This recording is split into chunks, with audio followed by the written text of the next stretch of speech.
আস্তে আপনারা সরেন, আপনারা সরেন, সরেন সরেন সরেন।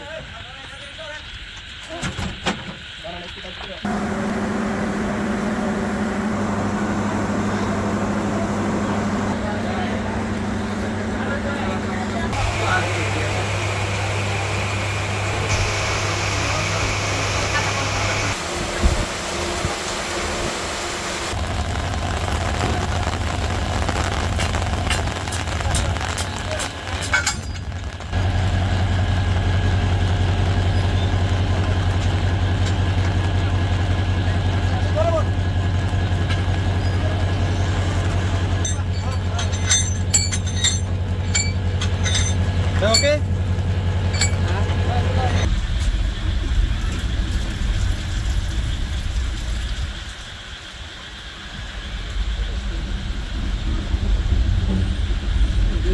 ময়মনসিং থেকে তখন গাড়িটা ঢুকতেছে, তখন একটা ঝাঁকি গাইছে। ঝাঁকি যাওয়ার পরে এই যখন ব্রিজ পার হয়ে গেছে, ব্রিজ পারনে যাওয়ার পরে তখন আমি ড্রাইভারে ডাক দিলাম যে ভাই গাড়ি তো সব বগি তো পাশে পড়ে রয়েছে, এক বগি শুধু খালি এক বগি নিয়ে যাইতে গাড়ি তাড়াতাড়ি করে ব্যাক করলাম। ব্যাক করে দেখি যে বাপের সঙ্গে ভেঙে গেছে, বাপের সঙ্গে গাড়ি পার হয়ে গেছে। পার হয়ে এখন ময়মনসিং ফোন দেওয়া হয়েছে, ময়মনসিং থেকে ইঞ্জিল আসতে ওই গাড়ি পাশায় দেওয়া হইব। পাশায় দেওয়ার পরে বাপার সঙ্গে করলে ওই গাড়ি ইঞ্জিল আবার ওই গাড়ি ইঞ্জিল প্যাক করে দিও, ইঞ্জিল লাগাই দাও, বাপার সঙ্গে মানে ইঞ্জিল ফিট করে আবার ময়মনসিং দিয়ে চলো। যে আমরা যত ভোগান্তিতে পড়ি তা থেকে আরো কিছু আসে যায় না, তা না হলে ময়মনসিং থেকে এখানে একটা ইঞ্জিল আসতে কয় ঘন্টা লাগে। আমরা তো 2-2.5 ঘন্টা হয়ে গেছে এখানে বসে রয়েছি। 2-2.5 ঘন্টায় মোহনগঞ্জ থেকে ময়মনসিং চলে যায়, এখান থেকে এখানে একটা ইঞ্জিল এখন আসতে পারে না। প্রত্যেকটা যাত্রী আমরা এলাকায় নতুন, রাস্তাঘাট চিনি না, মানুষ চিনি না, তো হঠাৎ করে আমরা কোথায় যাব, যার কারণে যদি একটু সময়ও লাগে আমরা এই ট্রেন দিয়ে আবার আমাদের গন্তব্যস্থানে আমরা পড়বো।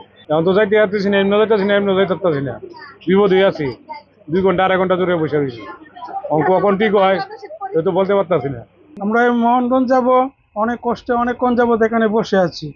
কোন সময় যে ট্রেন ছাড়বে তার কোনো আমরা নিশ্চয়তা পাইতেছি না। তার মধ্যে আবার ঝড় বৃষ্টি শুরু হয়েছে, কি হয় কেমনে বলা যায় না। ইঞ্জিনের সাথে একটি কোচ সহ ট্রেনটি পার হয়ে যায়। পরবর্তীতে ওই কোচটি নেত্রকোনা স্টেশনে রেখে আসছে এবং এখন কিছুক্ষণের মধ্যে রিলিফ ইঞ্জিন আসলে ট্রেনটি পিছনে নিয়ে সমতল ভূমিতে কাজ করে তারপরে আবার মোহনগঞ্জের উদ্দেশ্যে রওনা দিবে। আমাদের গাড়িটা আকস্মিক দুর্ঘটনার কারণে 40 ব্রিজে গাড়িটা আটকে যায় এবং একটা বগি নিয়ে আমাদের ইঞ্জিন নেত্রকোনা স্টেশনে চলে আসে। আমাদের ট্রেনটা যাওয়ার কথা 5টা 36 মিনিটে, কিন্তু এটা আকস্মিক দুর্ঘটনার কারণে আজকে 11টা 45-এর মধ্যে আনুমানিক গাড়িটা ছেড়ে চলে যায় এবং এটা মোহনগঞ্জ পৌঁছাতে পারে আনুমানিক 12:30 থেকে 12টা 40-এর মধ্যে। ওইটা আবার ওইখান থেকে রিটার্ন করতে পারে প্রায় 12টা 40 অথবা 50-এর মধ্যে রিটার্ন করবে। আমাদের এখানে আশা করা যাচ্ছে 1:30 থেকে 1:45-টার মধ্যে ইনশাল্লাহ চলে আসবে।